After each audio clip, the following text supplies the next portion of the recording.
যে ভাই এই দেশটা নিরাপত্তাটা যে আপনি ঠিক করলেন না, আপনি মনে করেন 5,000 কোটি টাকার মালিক হলেন, বিদেশে গিয়ে তারপরে সারা জীবন বসে খাবেন? মইনুদ্দিনের টাকার অভাব আছে?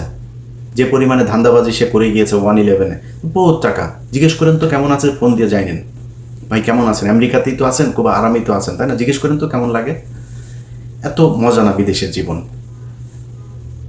আমাদেরকে যখন কথায় কথায় এই জুলাই আন্দোলনের বিষয়ে কথাবার্তা বললে আমরা দেশ অস্থির করতে চাই, ভাই আমরা দেশ কোনোদিন অস্থির করতে চাই নাই। আজকে দেশ অস্থির।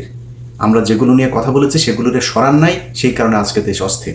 এই যে স্বরাষ্ট্র উপদেষ্টা, এ হলো ওয়াকারের সাথে প্রতিদিন তার আপডেট জানায় কি হবে, কালকে কি করতে হবে, কোন ওসিরে। ওই দিন এক পুলিশের অফিসারের সাথে কথা হচ্ছে, অফিসার কয় যে ভাই বাথরুমে যাই, বাথরুমে যাওয়ার পরে আবার ফের এসে চেয়ারটা পাবো কিনা, এটা মানে মনের ভিতরে একটা ভয় থাকে, বাথরুম থেকে বের হওয়ার পরে চেয়ার নাই হয়ে যেতে পারে।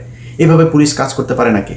পুলিশটারে এই স্বরাষ্ট্র উপদেষ্টার ওই যে খোদা বক্স, এই খোদা বক্স দুইটাই মিলাও বাক্সর মধ্যে পুলিশটা ঢুকায়া আচার বানায় পুরা এই যে চানাচুর ভাজা দিয়ে তারপর খেয়ে ফেলছে। পুলিশের মধ্যে কোনো কোনো মানে তাদের ভিতরে এখন কাজ হয়েছে যে কত টাকা খাওয়া যায়, কেমনে খায়টায়, কখন কোন চেয়ার সরে যায়, চেয়ার থাকতে থাকতে যে কয় টাকা খাইতে চাই। এটা হচ্ছে অবস্থা পুলিশের। এইভাবে চলছে দেশ। তো আমরা আপনাদেরকে 5 তারিখের পরপর বলেছিলাম যে এই মানুষগুলোকে সরাইতে হবে। সরাইতে আপনারা চানও নাই। আপনি এই দেশটা যে স্বাধীন হইল, কারা শত্রুটা কারা ছিল আপনার?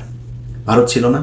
আপনি বলেন তো, এই জুলাই যোদ্ধারা, আপনারা, আপনাদের সবাই দোষ দেওয়া লাভ নেই, মানে আপনাদের নেতৃত্বের কথা বলছি।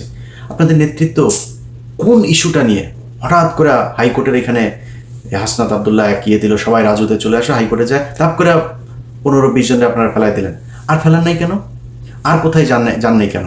এই যে বিডিআরের লোকগুলি এতদিন ধরে জেলে থাকলো, আমি তো ওদের সাথে আমার মানে মানে পারিবারিকভাবে তাদের সাথে আমি জড়িত, কারোর কাছে শুনি নাই আপনারা কোনো দিন এর এইটা হইলে আমার ফোন দেবে, ওইটা হইলে আমার ফোন দেবে। সারাদিন আমি বিডিআরের অন্তত 10টা ফোন রিসিভ করি, কখনো বিরক্ত হই না তাদের প্রতি। হয়তো ফোন ধরতে পারি না মাঝে মধ্যে, বিরক্ত হয় না, কারণ এই মানুষগুলির উপরে যে নির্যাতন হয়েছে, মানুষগুলির পাশে আপনাদের থাকা উচিত ছিল না? থাকেন নাই। ওই যে ফেনীতে 16 জন এখন পর্যন্ত কন্ডেম সেলে, যাইতে পারতেন না? যান নাই। এখনও আলেমরা জেলে, আপনি জানেন? ওই যে বিশেষ সন্ত্রাস বিরোধী আইন, সে আইনে এখন পর্যন্ত, এই যে হঠাৎ করে বলল যে এই আমেরিকান দূতাবাসে নাকি কারা নাকি নাশকতা চালাবে, সোয়াদ টোয়াদ যায় হাজির।